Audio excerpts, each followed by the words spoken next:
Illegal ATVs and dirt bikes make our streets less safe. It puts a risk to those people who actually operate these vehicles and to everyone else. We've also heard loud and clear from our neighbors that it impacts their quality of life, their ability to get a decent night's sleep, sometimes their own personal safety when driving, and it's bad for business. As we think about the summer ahead, people are going to start dining outside. People are going to be enjoying public festivals and fairs and all the things that make summer in Providence great.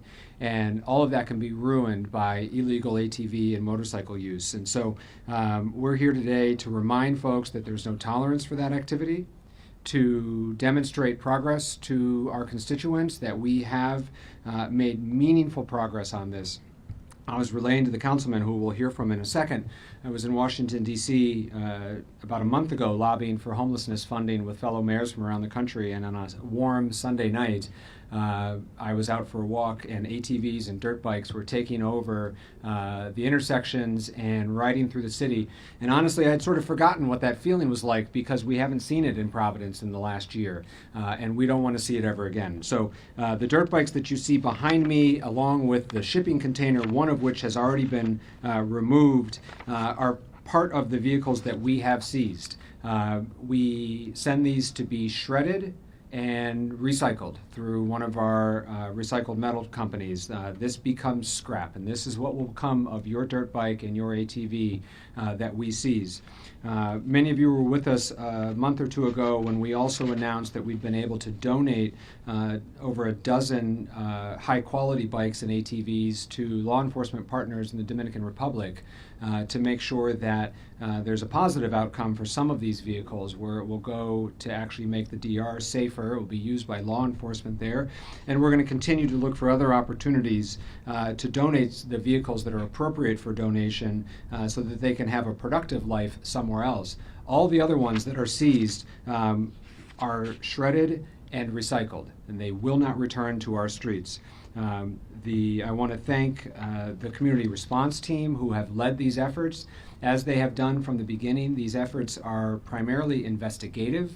We've been able to seize these bikes without injury to either the riders or our police officers, which are both important priorities for us. And so if folks can remember that there is, in fact, still the ATV tip line that remains open. We do encourage you to report illegal ATV use in the city, and we will remain vigilant in our efforts here. Under the leadership of Colonel Perez and Commander O'Hara, Major DeAndrade, and Lieutenant Jeanette, we're grateful for all of the efforts that the Providence Police Department do to keep Providence safe, but also to maintain our quality of life. We're going to hear in a minute from Councilman John Goncalves, who has been outspoken and a true champion of making our streets safer and getting these vehicles off our streets. I also want to welcome and appreciate that Councilwoman Ana Vargas is here with us today, who has also been a strong supporter of these efforts. The City Council has stood united with us as we try to make the streets of Providence safer. And so without further ado, I'd like to introduce Councilman from Ward 1, which includes all of downtown. He's also my councilman, John Goncalves. Thank you, Mayor. Really appreciate it. And I just want to thank the Mayor for his extraordinary leadership on this effort. And also thank you to Chief Perez and also District Lieutenant Matt Jeanette, Major DeAndrade, as well as our Deputy Chief, for all of their work. And I want to thank you for gathering to address this pressing issue that affects the safety and quality of life of all of our neighbors. It's the illegal use of ATVs on our city streets. These vehicles, clearly designed for off-road use, pose significant risks when operating in our urban environment. They endanger pedestrians, they disrupt traffic, and they undermine our quality of life all across the city. So I want to thank the police department, particularly the ATV task force, for their steadfast leadership in keeping our roads and our community safe. Ultimately, in the city of Providence, we must prioritize safety of our streets and the well-being of all of our residents and businesses by enforcing existing regulations that have been on the books. And I want to thank my colleagues for their leadership. We are ensuring in implementing stricter penalties for illegal ATV use and we can continue to ensure that our roads remain safe for everyone. So again, I want to reiterate what the mayor has shared. We encourage everyone to use that emergency information line to report illegal ATV activity. It is 401-680-TATV or 8288, or you can email us anonymously at atvtips@providenceri.gov. Again, that's atvtips@providenceri.gov. So on behalf of the Providence City Council, our leader, Council President Miller, I just want to thank you for all of your leadership, and I want to say let's continue to work together as a community to support safe streets in the city of Providence and improved quality of life. By reminding people of this initiative, we can protect our streets, we can safeguard our neighborhoods, and create a safer environment for all. So thank you. And I'll turn it over to the Colonel. Thank you, Councilman. Thank you, Mayor, for those great words and their support. Councilwoman Vargas, Councilman Goncalves, and our Honorable Mayor. Thank you. I also want to thank the members of the Providence Police Department for their effort. Lieutenant Janet, Commander O'Hara, Major DeAndre, and all the members of the community response team. There's no room for these illegal vehicles on our streets. We have all seen these illegal ATVs disobey traffic laws and put others at risk by running red lights and speeding. This creates a significant safety hazard for everyone on our roads, which is why this is a top issue for the mayor and myself, and why the Providence Police Department will be working hard to continue taking these illegal bikes off the streets. We have officers stationed across the city this upcoming holiday and weekend, and all of our officers are prepared to stop and confiscate ATVs. Those vehicles confiscated will eventually end up here, being crushed or donated. Providence Police will continue to build coordinated efforts with state, city, and the other law enforcement officials to detect and deter operations of illegal vehicles within our city before it occurs. We urge the public to report any non-emergency information they have about ATVs being illegally driven off or stored anywhere else in the city. Additionally, Providence Police will be working throughout the entire summer and removing these vehicles as needed. Today, we have destroyed only a portion of the vehicles that have been seized, approximately 50 to 70. Unfortunately, these vehicles deemed for destruction and cannot be donated because they are inoperable and some have obliterated VIN numbers. As of right now in 2024, Providence police officers and the CRT unit have done a tremendous job working to remove these vehicles from our streets, and although they are still a significant public safety concern, they are not the nuisance that they were in the past. Thanks for the diligent, proactive police work of the men and women of the Providence Police Department. And we'll open it up for questions. Colonel, first of all, how many ATVs have been seized overall? I think Mayor Smiley said in his State of the City address earlier this year that about 200 have been seized. Correct, and we're over that now with the beginning of the year, but I'll tell you this, the numbers have decreased, and the objective is to make sure that people are educated, that that type of activity, reckless activity, will not be tolerated in the city, and that's what the objective is. So yeah, we may be seizing less now, but overall over 250, which is a huge number compared to the past. And aside from crediting the community response team, do you have any idea if they're heading to other cities and causing a nuisance there? Have you talked to other law enforcement? So we're in communication with other law enforcement entities in state and municipalities, and it has been a decrease in numbers.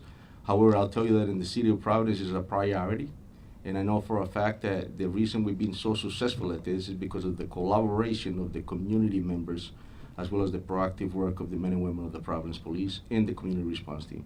What's the policy for officers who are going out and on the task force trying to confiscate the ATVs? How do you make sure they stay safe while doing so? So it's critical to make sure that they're safe, that the community members are safe, and including those individuals that are doing these reckless actions. So it's proactive policing, it's intelligence driven, it's more importantly it's data driven. These officers have experience, the right training, and that's what it comes down to, is making sure that we have the proper strategy so that when we're taking individuals into custody, we do it in a proper manner that is safe. But again, is the fact that the community is joining us on this effort by providing communication, by giving us tips so that we're not just jumping out on people, that we're proactively planning and strategically taking people that are doing these reckless actions in the city. Is that tip line getting a lot of action over the weeks? The past, obviously, last year was pretty busy, but this beginning of this year is slow, but we're still getting tips, correct. Can you just tell us what the citation is and how much like you would pay if you get that ticket? It's about $500 for the ticket, and I will confirm that for you. I think off the top of my head, I want to say it's about that. And then obviously you have to go through the whole process. You got to, if we seize it and you legitimately purchased it, and you have the right paperwork, obviously you go through the whole court proceedings, and then we'll give you the item back. But if it's not, it will end up here, destroyed or donated. Thank you, guys. Just wanted to ask, there was a homicide over the weekend. Do you have any update on the investigation, any suspects? So we're proactively working on that. I commend the work of the detective division. It's something that is actively ongoing. My heart goes out to the family. It's another life that was lost in the city. It's the third homicide, and like I always said, any loss of any life in the city, it's sad. But yeah, we're working extremely hard on it. The detectives are working as we speak on it, and I'm hoping that we can come up with some solution and answers for the family. No suspect or arrest so far? Not right now, no. Police mentioned that there was a sip joint nearby where this happened. Were there any arrests as a result of that sip joint? Can you speak a little bit more? So that's all part of the investigation, and that's correct. There was a sip joint that was right near it, and detectives followed up on that, and they conducted an investigation. But that's also part of the investigation. That's correct. Were people coming out of that establishment at the time of the homicide? So we concentrated on the homicide when we responded, and there was people that detectives spoke to, including individuals that were around the area when it occurred. Correct.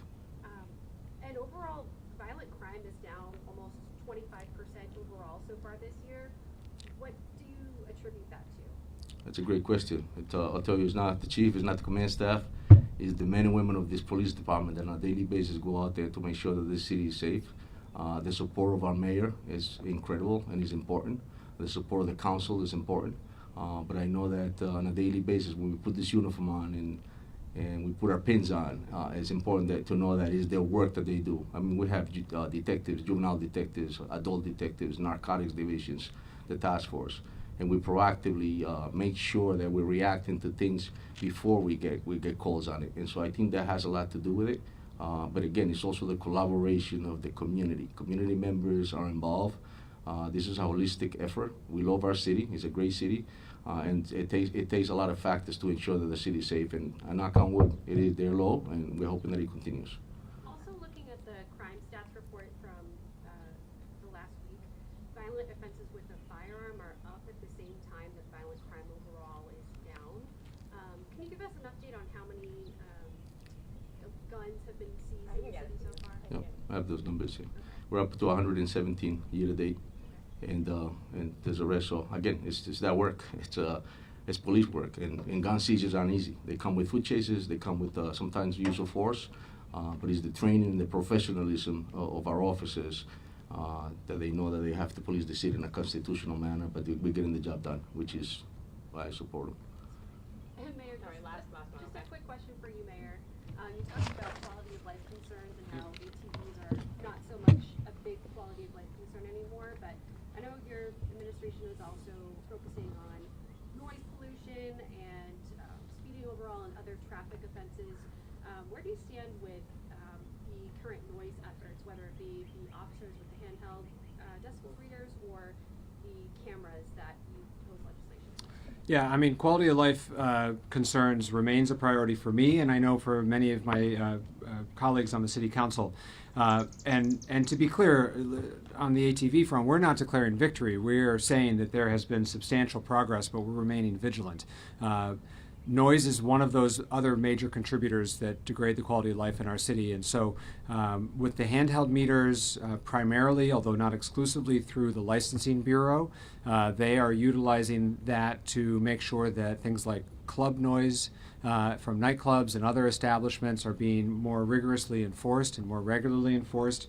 And they've made progress in cracking down on some known problem spots that have degraded the quality of life in neighborhoods that are adjacent to some of these spots.